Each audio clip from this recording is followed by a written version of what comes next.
शांत रहकर अन्याय सहन करने का दौर अब पुराना हो चुका है। जेन अल्फा यानी आज की नई पीढ़ी अब अपने अधिकारों को लेकर न सिर्फ जागरूक है बल्कि सिस्टम की आंखों में आंखें डालकर सवाल पूछना भी जानती है।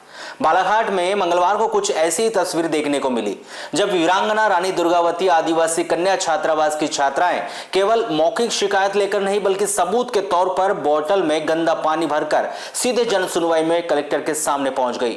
बदबूदार पानी, कीड़े लगा भोजन और स्टाफ के कथित दुर्व्यवहार के खिलाफ उठी यह आवाज व्यवस्था पर बड़ा तमाचा है। देश और दुनिया में जेन अल्फा पीढ़ी अपनी मुखरता के लिए जानी जाती है। बालाघाट में भी इसका असर अब साफ दिखने लगा है। पहले जहां छात्र छात्राएं अपनी समस्या के लिए अभिभावकों के पीछे रहते थे, वहीं अब वे खुद सबूतों के साथ प्रशासनिक चौखट पर दस्तक दे रहे हैं। रानी दुर्गावती सीनियर आदिवासी कन्या छात्रावास में रहने वाली छात्राओं का जब सब्र टूटा तो वे अपनी पढ़ाई छोड़कर सीधे कलेक्ट्रेट जा पहुंची। हाथ में मौजूद गंदे पानी की बोतल इस बात की गवाही दे रही थी कि दांव और हकीकत के बीच कितना बड़ा फासला है। छात्रा पायल मडावी ने कहा कि हम 150 छात्राएं यहां पढ़ाई करने के लिए आए, लेकिन यहाँ बुनियादी सुविधाएं तक नहीं है।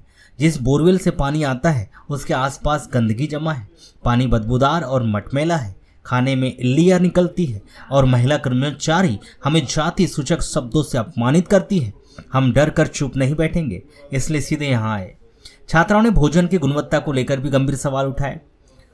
उनका आरोप है कि छात्रावास में निर्धारित मेनू के अनुसार भोजन नहीं दिया जाता। कई बार भोजन इतना खराब हो जाता है कि जिसे खाना मुश्किल हो जाता है। छात्राओं ने दावा किया कि भोजन में इल्लियाँ तक निकल चुकी है। ऐसी स्थिति में कई बार छात्राएं भोजन से बचती और बाहर से खाना खरीदने के लिए मजबूर होती है। और हमारे हॉस्टल में पानी एकदम गंदे जगह में जाके इकट्ठा हो जाता है, वहीं पे बोर करवाया गया है और वो गंदा पानी हम लोग पीते हैं और वो पानी से इतना ज़्यादा बास आता है और वो पानी से हम लोग नहाते हैं, उसी को पीते हैं। और खाना पीने में भी बहुत अच्छे से खाना पीना नहीं बनता, वहाँ कर्मचारी अच्छे से बिहेव नहीं करते हैं हमारे साथ। और मैम वगैरह भी और हमारे जाति पे जाते हैं कि एसटी बहुत कमज़ोर होते हैं। हम लोग कमज़ोर हैं नहीं, लेकिन और वहाँ के जो भी है मैडम लोग, तो हम मैडम को 2-3 बार तक शिकायत करें हैं। मैम हमारे उसको अच्छे से करवाओ करके सुविधाओं को, लेकिन मैम हमारे पे ध्यान नहीं दे रही है, अपने काम से काम रख रही है। बाकी बच्चे लोग को डर रहे थे तो बाकी बच्चे नहीं आए, हम जितने आ सके तो आए हैं। वहाँ पे बोले थे मैम को कि मैम हमारे खाने पीने पे थोड़ा करो, लेकिन मैम ध्यान नहीं दे रही है। तो आज मैम को शायद पता चला, तो आज मैम ऊपर की टंकियाँ साफ़ करवा रही थी, तो आज साफ़ करने के लिए आए थे। और बाथरूम वगैरह भी अच्छे से साफ़ नहीं रहता है, उसके लिए हमसे पैसा मांगा जाता है। और कौन से छात्रावास से है बेटा आप? आदिवासी। कहाँ पर है ये छात्रावास? ये कॉलेज के सामने है। अच्छा, कितने बच्चे लोग रहती हैं आप लोग? 150 बच्चे। सभी को ये समस्या आ रही है? आ रही है, लेकिन बाकी बच्चे लोग मैम के डर से, दबाव से डर रहे हैं। तो क्या नाम है मैडम का आपकी? पूजा सिंह। कितने दिनों से ये जो समस्या है आपकी छात्रावास में? 4 साल हो गए। 4 साल से टंकी भी साफ नहीं हुई है, ना खाना पीना अच्छा नहीं मिल रहा है। बोल रहे हैं मैम को कि मैम हमारे खाने पीने पे ध्यान दो। बहुत सारे बच्चों की यानी कि 20-25 बच्चों की तबीयत खराब हो चुकी है। किसी की तबीयत खराब होती तो मैम जल्दी छुट्टी नहीं देती, जो नहीं इंसान मरने पे क्यों ना जाए। अच्छा बेटा, पैसे की डिमांड क्यों करते हैं आपसे और काई के लिए पैसे मांगे जाते हैं आपसे? बाथरूम खराब हो जाते तो कितने पैसे देते हैं? पैसे की मांग करते हैं पर कब से? हर हफ्ते मांगा जाता है कि हर महीने के लिए? अच्छा, आप लोग कितने बार दे चुके हैं अभी तक पैसे? 2 बार दे चुके हैं। कहाँ से आते हैं आप लोग? आप लोग कहाँ के रहने वाले हैं?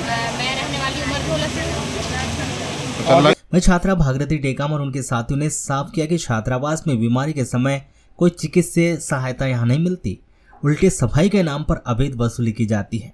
आदिवासी विकास की बेटियों की शिक्षा के नाम पर हर साल करोड़ों का बजट जारी होता है, लेकिन जब छात्राओं को पानी, भोजन और सम्मान जैसी मूलभूत जरूरतों के लिए कलेक्ट्रेट की सीढ़ियां चढ़नी पड़े तो यह पूरी निगरानी प्रणाली पर सवाल खड़े करता है। हमारी समस्या पानी की है। हमारा छात्रावास जब से खुला है, 4 साल से खुला है, तब से पानी साफ नहीं हुआ और बहुत गंदा पानी आता है। उससे कई लोगों का स्वास्थ्य भी खराब हुआ है और बहुत ज़्यादा खर्चा भी हुआ है। और जब स्वास्थ्य खराब होता है और हम कर्मचारियों को बताने जाते हैं तो हंस देते हैं, बोलते हैं कि घर का खाना खाते, उसका घर का खाना खाते। अब तक हम इतने बड़े हो गए फिर भी तबीयत खराब नहीं हुई और वो घर के खाने का नाम दे देते हैं। और जबकि समस्या होती है वो पानी की, इतना गंदा पानी आता है बहुत ज़्यादा। उसको चेक कराएंगे तो बहुत ज़्यादा गंदा पानी आता है। और पानी लाए भी हैं हम। पानी लाए आपने? हाँ, खाना पीना सब लेके आए। ये पानी लेके आए हैं, आप ये पानी देख सकते हैं। और ये पीने का पानी और बहुत गंदा रहता है। और पीने में भी स्वाद अच्छा नहीं है, और नहाने का पानी तो इससे भी ज़्यादा गंदा रहता है। जो कि बाथरूम के साइड में बाथरूम की साइड में जो उसका बोर है, उसकी वजह से हमारा स्वास्थ्य बहुत ज़्यादा खराब होता है। तो आज आप गलती थी, हम लोग के पास फ़ोन कर दे, तो अब जब हम आंटी लोग के पास जाते हैं तो ऐसा बोलती है कि मैम हमको रिचार्ज डलाने के लिए पैसे देती है कि जो हमारे पास आया गया फ़ोन लगाने के लिए, और संडे को जाओ तो रोज़ संडे आती है, और संडे के दिन अगर कभी भी याद आ जाए मम्मी पापा की तो जाएंगे नहीं क्या फ़ोन लगाने के लिए, और मैम संडे के दिन आती नहीं है, और ऐसे बोलती है रिचार्ज डलाने के लिए देती है कि, और जो उल्टा ऊपर में रिचार्ज भी रहे तो झूठ बोल देती है कि हमारे पास रिचार्ज भी नहीं है। मम्मी पापा उसे बात करने नहीं देते? मिलता भी है तो उसके लिए पीछे जाना पड़ता है, अंकल फ़ोन दे दो, अंकल फ़ोन दे दो। 10 बार उनके पैर पड़ोगे तो फिर उसके बाद मानेंगे कि हाँ हाँ बताइए। अच्छा, कुछ लोग आपको जाति सूचक शब्द भी बोलते हैं क्या? हाँ, जाति के उसमें भी भेदभाव करते हैं। किस टाइप से भेदभाव करते हैं? बोलते हैं कि आदिवासी को दिमाग घुटने में होता है। ऐसा कौन बोलता है ऐसा?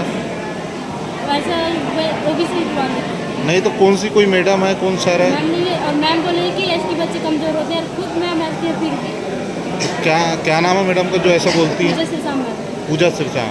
और वो जो बोलते हैं आपको जो घुटने में दिमाग होता है, ये कौन बोलता है ऐसा? वो ओबीसी इसके हमारे से तो नाम वाम पता है क्या उनका? आरती सुनी। तो आप लोग क्या चाहते हैं इस पूरे मामले में?